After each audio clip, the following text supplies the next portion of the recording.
Hello friends. आज का topic है HTML फंडामेंटल्स। ये वेब डिज़ाइनिंग का जो कोर्स मैंने शुरू किया है उसका पहला सेक्शन है। HTML उसका पहला चैप्टर है। तो शुरू करते हैं HTML fundamentals. HTML web page design करने की लैंग्वेज है। लैंग्वेज ये मार्कअप लैंग्वेज है, लैंग्वेज भी नहीं कह सकते इसको। HTML की फुल फॉर्म है हाइपर टेक्स्ट मार्कअप लैंग्वेज। इसको क्रिएट किया था टिम बर्नर्स ली ने सर लेबोरेटरी, जो यूरोपियन लेबोरेटरी है फॉर पर्टिकुलर फिजिक्स, जिनेवा में है 1992 में 1992 में। जैसे कि मैंने पहले बोला कि मार्कअप लैंग्वेज है, कोई प्रोग्रामिंग लैंग्वेज नहीं है, सी और सी प्लस प्लस की तरह नहीं है। तो H T M L is a special formatting language that defines or produce the appearance and content of web page or application. It is not a programming language like C, C++. It's a markup language which generate documents and those are interpreted by a program software called browser. Browser आपको पता ही है, जैसे Firefox, Chrome, safari, internet explorer, ये browsers हैं जिन पे HTML page को हम access करते हैं। तो HTML से हम वेब पेजेस डिज़ाइन करते हैं और डिज़ाइन करने के लिए डिज़ाइन करने के लिए हम HTML के एलिमेंट्स, जिनको टैग भी बोलते हैं, यूज़ करते हैं। तो फिर जो एक स्पेशल प्रोग्राम है जिनके थ्रू हम इनको एक्सेस करते हैं और जहाँ ये उसके लेआउट दिखेगा, जो हमने क्या डिज़ाइन किया वो उनको देखने के लिए हम उनको ब्राउज़र्स बोलते हैं। फायरफॉक्स, क्रोम, ये ब्राउज़र्स हैं। तो थोड़ी सी हिस्ट्री के बारे में देख लेते हैं, हिस्ट्री क्या रही है HTML की। HTML1 HTML का पहला वर्जन था, उसको टेन टिम बर्नर्स ली ने ही 1993 में लॉन्च किया था, ये 1993 में। उसके बाद फिर जो नेक्स्ट अगला वर्जन था HTML 2.0, ये रिलीज़ किया था IETF internet engineering task force in 1995, और ये HTML का ऑफिशियल स्टैंडर्ड वर्जन था। तो इस तरह के क्वेश्चन कई बार कम्पिटिटिव एग्जामिनेशन में पूछ लेते हैं कि HTML का पहला स्टैंडर्ड वर्जन कौन सा था। और ये फंडामेंटल के बेसिक बेसिक जैसे क्वेश्चन होते हैं वो कई बार बहुत से एग्जामिनेशन में पूछ लिए जाते हैं। यूजीसी नेट में भी कई बार ये क्वेश्चन आ जाते हैं। तो उसके बाद जो HTML3 है वो HTML3 वैसे अनऑफिशियल वर्जन था, ये अपग्रेडेड वर्जन था HTML 2.0 का, जिसमें नए एलिमेंट इंट्रोड्यूस किए गए थे। उसके बाद जो ऑफिशियल रिलीज हुई थी वो थी HTML 3.2, जिसको W3C को की फुल फॉर्म है world wide web consortium, in 1996 में इसको लॉन्च किया था। ये वर्जन एक्चुअल में वर्ड HTML3 ही काउंट करते हैं और ऑफिशियल है, लेकिन HTML 3.0 इससे पहले लॉन्च कर लिया गया था, जिसको अनऑफिशियल वर्जन कहा जाता है। तो इसमें जो उसके बाद जो HTML 3.2 था, उसमें क्या क्या था, उसमें टेबल्स, टेक्स्ट फ्लो और इमेजेस, मैप, एप्लेट्स, इस तरह के नए एलिमेंट्स और कुछ नए एट्रीब्यूट्स डाले गए थे। उसके बाद HTML 4.0 जो W3C ने ही 1997 में 1997 में लॉन्च किया, और इसका रिवीजन 98 में आया। ये HTML 4.0 है, ये काफ़ी टाइम तक रहा और इसमें बैकवर्ड कंपैटिबिलिटी थी ओल्डर वर्जन में। जो ओल्डर वर्जन में जितने भी एलिमेंट्स और एट्रीब्यूट्स थे वो सारे के सारे HTML 4.0 में भी चलते थे।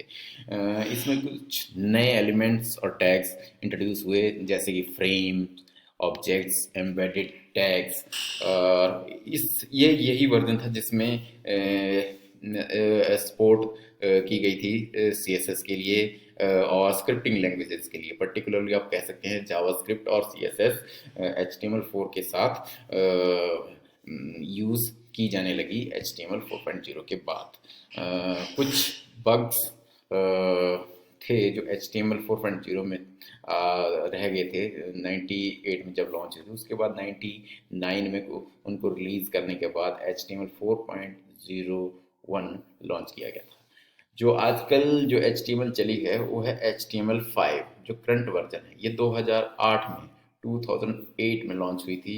और इसमें बहुत सारे नए फीचर हैं, मोर रीडेबल है, और मोबाइल डिवाइसेस के लिए भी इसमें बहुत सारे नए टैग एलिमेंट्स ऐड किए गए थे। तो जो अभी वर्जन चला हुआ वो HTML5 है। और हम जो भी सैम्पल एप्लीकेशन बनाएंगे वो सारे के सारे HTML5 में ही बनाएंगे, और जितने भी टैग्स हम डिटेल में डिस्कस करेंगे वो सारे के सारे हम HTML5 में जो हैं उन्हीं की बात करेंगे। और जो कुछ टैग्स हटा दिए गए हैं जो पहले वाले वर्जन में थे उनको हम नहीं करेंगे, डिस्कस नहीं करेंगे। तो ये तो था HTML की ब्रीफ हिस्ट्री, जिसमें हमने डिस्कस किया कि HTML की वर्जनिंग कैसे हुई और HTML को किसने क्रिएट किया था, कहाँ क्रिएट किया था, कब क्रिएट किया था। अब बात कर लेते हैं टर्मिनोलॉजी की। जो मेजर टर्मिनोलॉजी हैं जो वेब डिज़ाइनिंग में यूज़ होती हैं। तो वेब ब्राउज़र, सबसे पहले है वेब ब्राउज़र। वेब ब्राउज़र एक तरह की एप्लीकेशन है, या कह सकते हैं प्रोग्राम और सॉफ्टवेयर है जो वेब पेजेस को व्यू करने के लिए यूज़ होता है। अगर आपने कोई भी, सभी ने आजकल तो सभी ने वेबसाइट जो भी है एक्सेस की होती है, तो हम जिस एप्लीकेशन के थ्रू कोई भी वेब एप्लीकेशन या वेबसाइट एक्सेस करते हैं उसे वेब ब्राउज़र कहते हैं। इसके एग्जांपल जैसे इंटरनेट एक्सप्लोरर हो गया, फायरफॉक्स, क्रोम, सफारी और भी बहुत सारे हैं। तो web browser client client client किसे कहते हैं? क्लाइंट जो यूज़र है, एंड यूज़र है, उसे क्लाइंट कहते हैं। क्लाइंट की मशीन में जो एप्लीकेशन यूज़ होती है जिसके थ्रू हम वेब पेजेस और वेबसाइट एक्सेस करते हैं उसे वेब ब्राउज़र कहते हैं। तो अगली जो टर्म है वो है वेब सर्वर। वेब सर्वर क्या है? ये भी एक तरह का सॉफ्टवेयर है जो वेब यूज़र्स की रिक्वेस्ट को सर्व करता है। ये सर्वर पे चलता है। ये और सर्वर पे जैसे सर्वर पे कोई भी वेबसाइट है जैसे google.com है, वो google.com गूगल वालों के सर्वर पे पड़ी है। और जब भी हम google.com ओपन करेंगे तो ये हमारी रिक्वेस्ट गूगल के सर्वर पे जाएगी। वहाँ से वो जो जो रिक्वेस्ट हमने की होगी वो फैच होगी और हमारे ब्राउज़र पे दिखेगी। तो वेब सर्वर का काम है जो भी यूज़र की, एंड यूज़र की रिक्वेस्ट आई है उसको सर्व करना है। और इसके एग्जांपल हैं अपाचे, IIS, NG, INX और एक्सेट्रा। उसके बाद URL क्या होता है? URL ये काफ़ी कम्पिटिटिव एग्जामिनेशन में इसमें फुल फॉर्म आ जाती है। तो URL की फुल फॉर्म होती है यूनिफॉर्म रिसोर्स लोकेटर। ये आइडेंटिफाई करता है यूआरएल। आप जैसे मैं एग्जांपल देता हूँ, यूआरएल जैसे मैंने अभी ऊपर बोला अभी google.com, तो जो कंप्लीट यूआरएल होगा वो होगा HTTP या HTTPS। उसके बाद www वो आजकल ऑप्शनल है उसके .google.com, या फॉर एग्जांपल HTTP mysite.in। ये एग्जांपल है यूआरएल के। कोई भी वेबसाइट, कोई भी वेबसाइट होगी उसका ये एक यूनिक एड्रेस होगा जिसे हम URL कहते हैं। URL में जो पार्ट हैं, पार्ट को हम डिस्कस कर लेते हैं। पहला होता है प्रोटोकॉल, फिर प्रोटोकॉल के बाद कॉलन होते हैं, उसके बाद हाइफन हाइफन, उसके बाद डोमेन नेम, फिर पोर्ट नंबर, फिर अगर कोई हमने पर्टिकुलर फाइल ने एक्सेस करनी है तो उसका पाथ होता है विद नेम। तो जो पोर्ट नंबर है वो ज़्यादातर डिफ़ॉल्ट ही होता है और उसको हम मेंशन नहीं करते हैं। एग्जांपल मैंने अभी आपके साथ डिस्कस कर दिए हैं। अब जितने भी ये पार्ट्स हैं यूआरएल के, उन पे हम थोड़ा थोड़ा उनके उनके बारे में भी जान लेते हैं। क्या होता है प्रोटोकॉल? प्रोटोकॉल आइडेंटिफाई करता है कि किस तरह की जो रिक्वेस्ट आई है उसको कैसे रिस्पॉन्ड करना है, किस तरह की रिक्वेस्ट है। कई बार होता है जैसे कॉमन यूआरएल प्रोटोकॉल्स होते हैं HTTP, HTTPS। HTTP और HTTPS में थोड़ा सा फर्क है। HTTPS में सिक्योर, इसमें फ़ोन आ गया था। फिर डिस्कस करते हैं कॉमन प्रोटोकॉल्स। HTTP होता है हाइपर टेक्स्ट ट्रांसफ़र प्रोटोकॉल, और दूसरा HTTPS होता है hyper text transfer protocol secure. Secure में इसमें SSL होता है। SSL के थ्रू जो भी हमारी वेब साइट है उसको सिक्योर किया जाता है। और उस अगला है एफटीपी। अगर हमने सर्वर से फाइल एक्सेस करनी है एफटीपी के थ्रू, ये जो हाइपर टेक्स्ट ट्रांसफर प्रोटोकॉल है, इसमें हम कोई भी फाइल एक्सेस करेंगे उसका हम एचटीएमएल वर्जन अपने वेब ब्राउज़र पे देख सकते हैं। लेकिन जो एफटीपी है उसमें हम एक्चुअल फाइल जो उसका कंटेंट है उसको भी एक्सेस कर सकते हैं। तो एफटीपी होता है फाइल ट्रांसफ़र प्रोटोकॉल। इसी तरह से उसका सिक्योर वर्जन है एफटीपीएस। और अदर और भी बहुत सारे प्रोटोकॉल्स हैं जैसे एनएनटीपी, नेटवर्क न्यूज़ ट्रांसफर प्रोटोकॉल। इस तरह की प्रोटोकॉल्स हैं जिसके थ्रू हम अपनी रिक्वेस्ट जो भी हमने सर्वर पे की है वो सर्वर को पता चलता है कि कौन सी रिक्वेस्ट आई है। अगला है डोमेन नेम। डोमेन नेम क्या है? डोमेन नेम एक्चुअल में ये यूनिक पार्ट है यूआरएल का, जो जो ब्राउज़र पे यूज़र ने रिक्वेस्ट डाली है उससे पता लगता है कि किस सर्वर के साथ कनेक्ट करना है। जैसे मैंने एग्जांपल दिया कि google.com। google.com एक डोमेन है, तो जब भी हम google.com डालेंगे तो जो भी हमारा वेब ब्राउज़र है वो google.com का जो सर्वर है उसके साथ कनेक्ट करेगा और वहाँ से जो भी इंफॉर्मेशन हमने रिक्वेस्ट की है उसको फैच करेगा। हर कंप्यूटर का और जो डोमेन नेम है ना वो एक्चुअल में आईपी एड्रेस में ट्रांसलेट होता है और उसके बाद उसकी रिक्वेस्ट सर्व की जाती है। तो आईपी एड्रेस क्या है? आईपी इंटरनेट प्रोटोकॉल एड्रेस होता है। ये एक यूनिक एड्रेस है। इसके बारे में हम बाद में एक अलग से वीडियो बनाएंगे जिसमें हम आईपी एड्रेसेस के बारे में डिस्कस करेंगे, वो हमें मैं डिटेल में बताऊंगा। लेकिन अभी फ़िलहाल के लिए इतना बता देता हूँ कि आईपी एड्रेस और डोमेन, कोई भी डोमेन है वो आईपी एड्रेस पे पॉइंट होगा, तो वो जो उस आईपी एड्रेस पे इंफॉर्मेशन पड़ी है हम उस डोमेन के थ्रू उसको एक्सेस कर सकते हैं। और जब भी हम कोई भी रिक्वेस्ट सर्वर पे डालेंगे तो जो डोमेन हम डालेंगे पहले उसको ट्रांसलेट करेगा सर्वर आईपी एड्रेस में, सॉरी वेब ब्राउज़र, और फिर वो रिक्वेस्ट सर्वर पे जाएगी। अगला है port number. Port number, port number वैसे तो ऑप्शनल है लेकिन फिर भी इसके बारे में हम थोड़ा सा डिस्कस कर लेते हैं। सर्वर पे जब भी कोई इन्फॉर्मेशन, सर्वर पे जो भी डेटा पड़ा होता है उसको एक्सेस करने के लिए पोर्ट नंबर यूज़ करते हैं। जैसे यहाँ पे लिखा है ना, each server provide some services to client through numbered port.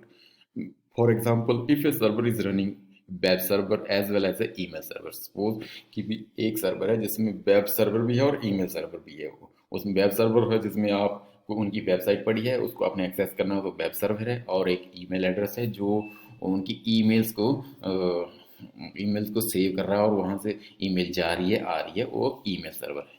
तो जो available by default port number है 80, वो हमेशा वेब सर्वर का होता है। और जो फिर हमने ईमेल सर्वर के लिए कोई पोर्ट देना है तो जैसे हमने 25 दे दिया है। जैसे ये लिखा नहीं यहाँ पे, port number 80 standard HTTP port number. ये HTTP मतलब वेबसाइट का पोर्ट नंबर है HTTP। फाइल पाथ अगला है फाइल पाथ।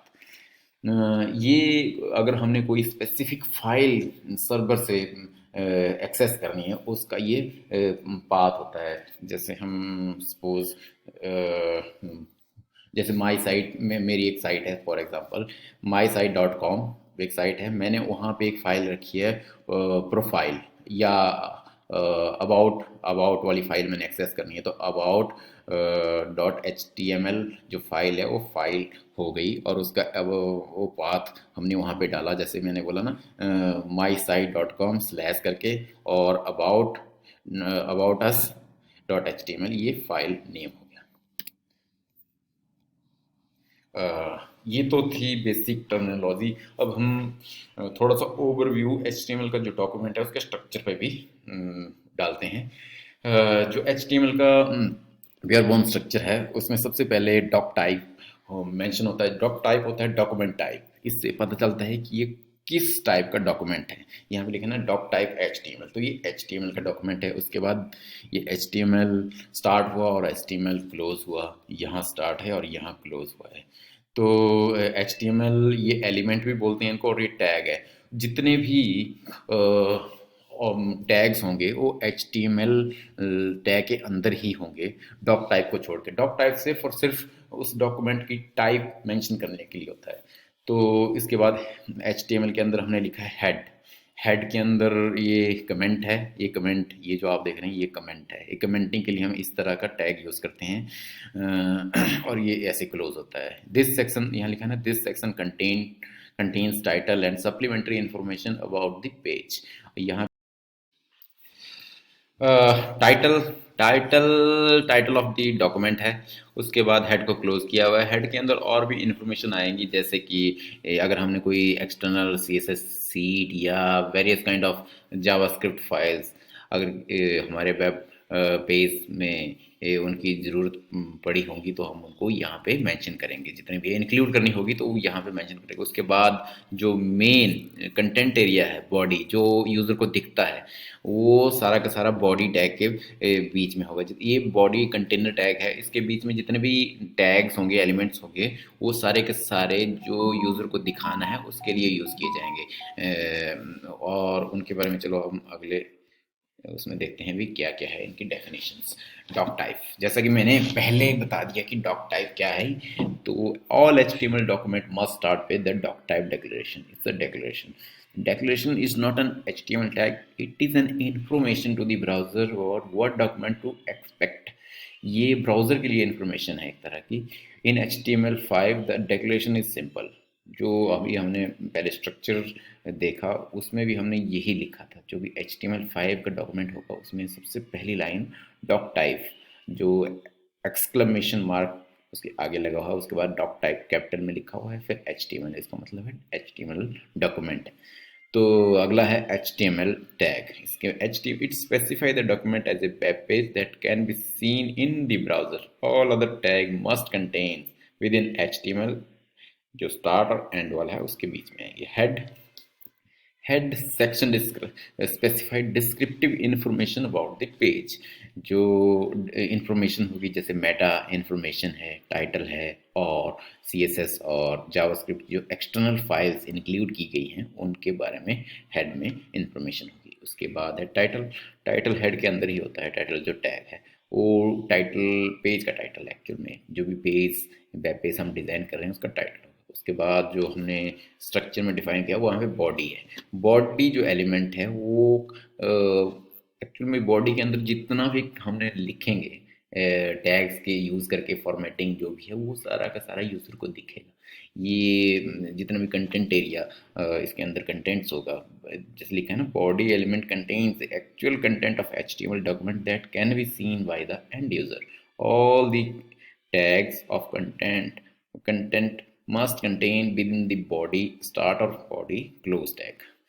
तो ये तो था इसके रिगार्डिंग। अब ये बेसिक जो हमने स्ट्रक्चर डिस्कस किया कि स्ट्रक्चर कैसा होता है HTML डॉक्यूमेंट का, वो हमने देख लिया। उसके बाद जो टूल्स मेरे हिसाब से जो बेस्ट टूल है, अगर आपने HTML की कोडिंग करनी है, वेब डिज़ाइनिंग करनी है, तो उसके लिए जो बेस्ट एडिटर है, तो मैं तो विजुअल स्टूडियो कोड यूज़ करता हूँ, जो काफ़ी अच्छा है और फ्री है। विंडो यूज़र के लिए नोटपैड++ भी काफ़ी अच्छी ऑप्शन है। पेड में सबलाइम और एटम अच्छे एडिटर हैं, उसमें बहुत सारी फंक्शनैलिटी है। और भी अदर हैं, अपनी चॉइस के अकॉर्डिंग कोई भी जो डिज़ाइनर है वो टूल्स यूज़ कर सकता है। रेकमेंडेड ब्राउज़र हैं फायरफॉक्स और क्रोम, क्योंकि उनमें इनबिल्ट जो डेवलपर टूल्स हैं जिसके थ्रू हम इंस्पेक्ट कर सकते हैं लेटर ऑन, तो ये अच्छे ब्राउज़र हैं। इनको यूज़ किया जा सकता है अपने जो भी हमने काम करेंगे वेब पेज पे उसको व्यू करने के लिए। तो ये तो था आज का topic, fundamental of HTML fundamental. Thank you for watching this video and please like, share and subscribe. Thank you very much.